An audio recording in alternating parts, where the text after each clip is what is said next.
5 करोड़ की Rolls Royce, 60 lakh की Rolex की घड़ी ये वो लोग पहन रहे हैं जिनकी सैलरी 70,000 रुपए की है। आज हम बात करने वाले हैं नेपाल के उन मिनिस्टर्स की जिनके बच्चे फॉरेन यूनिवर्सिटी में पढ़ाई कर रहे हैं, जहाँ की फीस 50 लाख रुपए और उनकी खुद की सैलरी 70,000 महीना, प्राइम मिनिस्टर की सैलरी 90,000 महीना। तो ये बाकी खर्चे निकाल कैसे रहे हैं? नेपाल में एक रूल है कि प्राइवेट कंपनी लिमिटेड जमीन खरीद सकती है, लेकिन गिरी बंधु नाम की चाय उगाने वाली कंपनी लिमिट को पार करती है।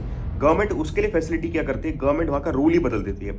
वो कहती है कि आप जमीन ले लो, आप जितनी जमीन लेना चाहते हो ले लो, लेकिन हमें बदले में किसी और एरिया में जमीन दे देना। मतलब कि अगर आप दिल्ली में अपनी फैक्ट्री डालना चाहते हो, 30 एकड़ आपको जमीन चाहिए, तो दिल्ली में जमीन ले लो, हमें मुंबई में 30 एकड़ जमीन दे देना। लेकिन रूल ये है कि जो क्वालिटी इस जमीन की ना, उसी क्वालिटी की जमीन हमें चाहिए। लेकिन दूसरी तरफ उन्हें दे दी बंजर जमीन। अब जाहिर सी बात है, ये सब पूरी डील हुई है, तो इसमें सरकार को भी कुछ पैसा गया ही होगा। फिर वहां पर हुआ कोऑपरेटिव स्कीम। जैसे प्राइवेट बैंक होते हैं, ऐसी प्राइवेट कोऑपरेटिव सोसाइटीज भी होती है, जो कि बैंक के कंपेयर में अच्छा रेट ऑफ इंटरेस्ट देती है। तो नेपाल के लोगों ने बैंक से ज्यादा कोऑपरेटिव सोसाइटीज में पैसा डालना शुरू कर दिया। जाहिर सी बात है, सारी कोऑपरेटिव सोसाइटी नेपाल के मिनिस्ट्री को रेगुलेट करनी थी, लेकिन उन्होंने ध्यान नहीं दिया, अपनी आंखें बंद कर ली। आंखें बंद कर ली कह रहे, या फिर आंखों के आगे पैसा पड़ गया था। वो कोऑपरेटिव सोसाइटीज के ओनर ने क्या करा, जितना भी ये फंड पब्लिक का आ रहा था, उनको प्राइवेट यूज में लेना शुरू कर दिया। बड़े बड़े होटल्स खोल दिए, बड़े बड़े लेविश घर बना लिया। जब देश का आम नागरिक परेशान हुआ, तो उसने सोशल मीडिया पे आवाज उठाना शुरू करा। उन्होंने हैशटैग चलाया नेपो बेबी, जिसमें वो पॉलिटिशियंस के बच्चे जो कि लेविश लाइफस्टाइल एंजॉय करते, उनकी फोटोज पोस्ट करना शुरू करी। और जैसे ही गवर्नमेंट को इस चीज का पता चला, उन्होंने सोशल मीडिया ही बैन कर दिया। अब तो हद ही हो गई थी यार। तो यूथ सड़क पे उतारे, उन्होंने पार्लियामेंट जला दिया, बहुत सारे मिनिस्टर्स के घर जला दिए।